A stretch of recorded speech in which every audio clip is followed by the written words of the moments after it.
taux d'intérêt sont à des niveaux qu'on n'a presque jamais vus dans l'histoire. Ils sont tellement bas qu'ils sont plus bas que le taux d'inflation, qui est un environnement qui arrive très, très rarement.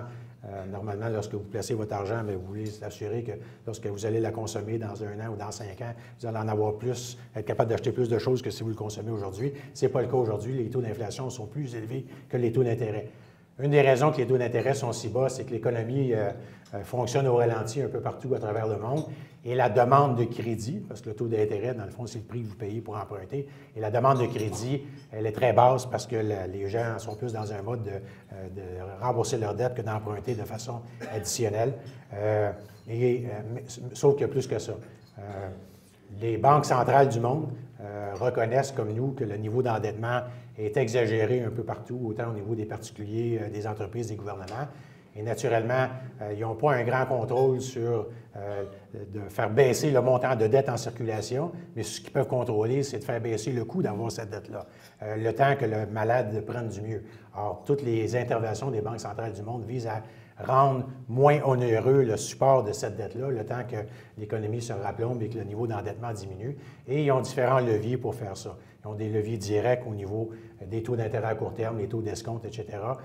Partout aux États-Unis, au Canada, en Europe, ces taux-là sont à des niveaux historiquement très bas, mais ça n'affecte pas une tonne de monde parce que c'est des taux qui s'appliquent où la Banque centrale prête aux banques, par exemple, canadiennes, où les banques se prêtent entre eux. Alors ça ne nous affecte pas nous dans notre hypothèque tant que ça. Mais ces taux-là sont gardés et sont administrés de façon très bas. Les taux qui sont dans des échéances plus longues, 2 ans, 5 ans, 10 ans, normalement, les banques centrales ont un contrôle plus moral sur ces taux-là, mais là, c'est plus que moral. Les banques centrales achètent des obligations à moyen et long terme dans le marché, comme vous pouvez en acheter dans votre RIR. Alors, eux en achètent, sauf qu'ils ont un petit peu plus d'argent que vous.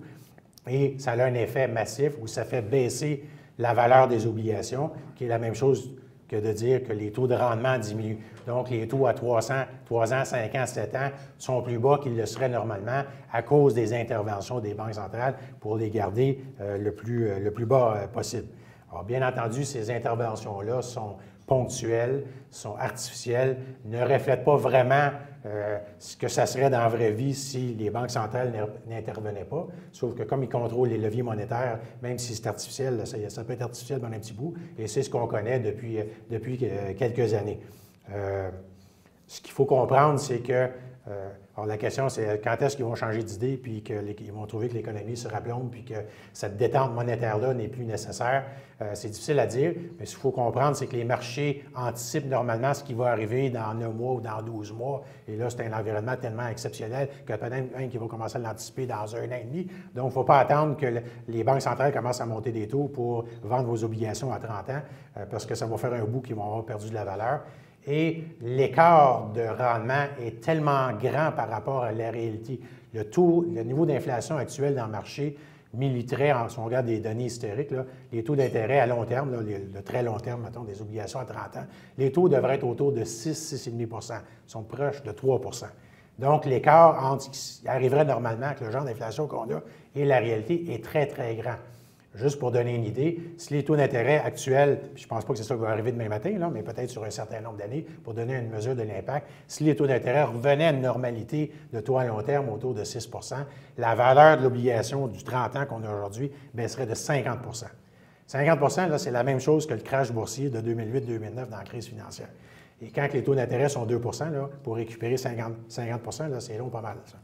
Donc, moi, je considère que les gens, puis même s'ils sont tannés de se faire dire que les taux vont remonter, puis qu'il faut favoriser des obligations de plus courte échéance pour ne pas se faire prendre, c'est un peu de jouer à la roulette russe que d'acheter des obligations à long terme, parce que tu ne sauras pas tant que ça quand est-ce que c'est le temps de les vendre, puis ça risque de baisser de façon importante. Regardez ce qui est arrivé depuis le début de l'année. Les taux, les 10 ans Canada sont passés de 2 % à 2,3 %, là, pas à 8 %, 2,3 %, puis le marché obligataire a baissé de 6, 7, 8 %. Ça, c'est sur des 10 ans. Il n'y a pas de grand monde qui pensait que les taux monteraient de 30 points de base aussi rapidement. Puis 30 points de base ou 1 %, quand tu pars de 2 % c'est un impact majeur. Si les taux passent de 13 à 14, ça n'a pas un impact majeur, mais quand ça passe de 2 à 3, c'est le même 1 %, mais l'impact est beaucoup plus grand.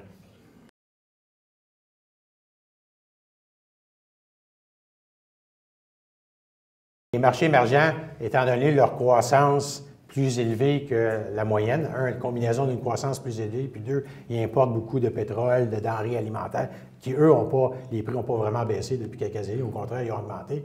Alors, eux sont dans une période du cycle économique depuis quelques années qui est complètement différent du cycle économique qui affecte les marchés occidentaux. Les marchés occidentaux, ils ont de l'eau jusque-là, puis ils n'ont pas vraiment d'inflation, puis ils ont plus peur à la déflation. Donc, eux, les incitatifs, c'est d'avoir des taux très, très bas pour garder en vie l'économie le temps que le patient prend du mieux. Dans les marchés émergents, ils ont des inflations de 8-9 et ce n'est pas 10 une partie qui vient de l'interne, mais une partie qui est importée dans les pays qui ont besoin de ressources, qui n'en ont pas le même. Alors, eux sont dans un mode, depuis 1 an ou 2, de monter les taux d'intérêt pour ralentir leur économie. Comme les pays nord-américains ou occidentaux font depuis 50 ans, quand l'économie surchauffe, tu montes les taux, ça ralentit l'économie. Sauf que ça arrive en même temps que c'est l'inverse qui se produit en Occident. Fait que ça fait un drôle de contexte.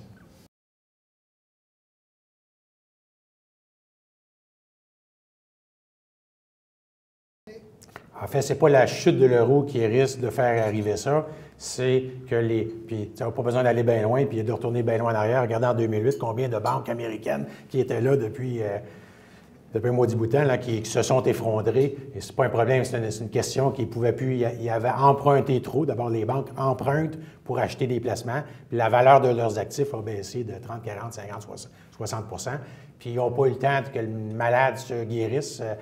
3 mois après, il n'existait plus. C'est ce qui est susceptible d'arriver, à mon avis, en Europe, puis pas juste dans les banques en Espagne. Je pense que c'est susceptible d'arriver dans les banques, même dans les pays plus forts, qui ont financé, puis ça ne s'est pas amélioré, ça l'empire. Là, pourquoi il y a un genre de climat un peu plus serein, là, c'est moins vrai depuis quelques semaines en Europe, c'est que là, la Banque centrale européenne, le ECB, prête de l'argent aux banques un peu partout en Europe pour que les banques en Europe achètent des obligations de l'Espagne à 5-6 ou d'Italie, etc. C'est ça qui les a mis dans le trouble il y a 3, 4, 5, 6 ans. Puis là, ils leur prêtent à des taux.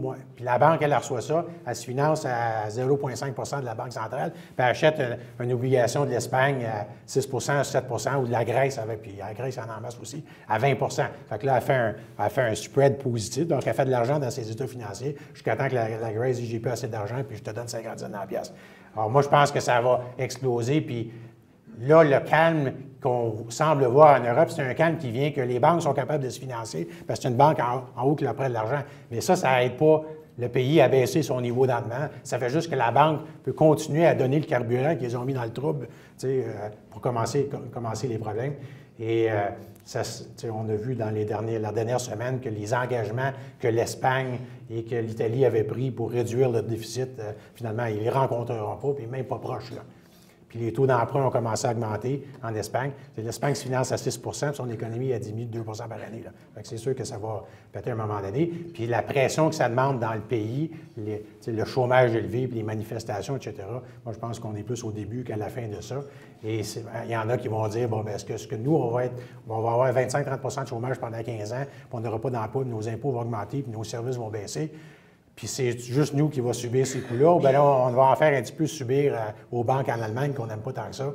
Et moi, je pense que c'est ça qui va arriver. Puis ça va en prendre un, puis il n'y aura pas besoin d'un bureau qui va décider que, bon, ben, bye-bye, j'adapte ma devise. Puis moi, je pense qu'à l'intérieur de, pas trimestre, peut-être même de semaines, puis peut-être même de jours, qu'il y en a d'autres qui vont débarquer, parce que si vous êtes un investisseur, puis vous voyez ce qui se passe en Espagne ou en Grèce, puis la Grèce dit, bon, bien, on sort de l'euro, puis maintenant, votre euro, ça s'appelle un drachma, puis il diminue de 50 Vous, là, si vous avez de l'argent au Portugal, en euros, dans une banque au Portugal, qu'est-ce que vous pensez?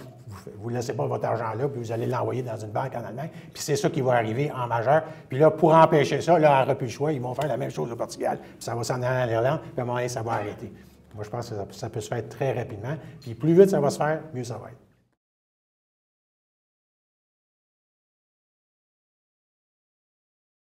être. C'est sûr qu'il y a un impact. Il y a un impact majeur partout. Là. Les économies sont tellement corrélées, autant au niveau financier qu'économique. S'il y a des problèmes aux États-Unis, en Europe, tous les pays en souffrent là, à des degrés différents. Alors, c'est sûr qu'il y a une vigueur économique importante dans ces pays émergents-là qui, en partie, les immunise, là, pas à 100 mais en une certaine partie, parce qu'ils ont une vigueur dans leur économie locale. La plupart de ces pays-là ne sont pas surendettés, donc sont à un niveau du cycle économique complètement différent, sauf qu'il y a un impact. Le principal marché d'exportation de la Chine, par exemple, c'est l'Europe. Alors, c'est sûr que tu as mieux que ton client soit en santé que ton client soit malade.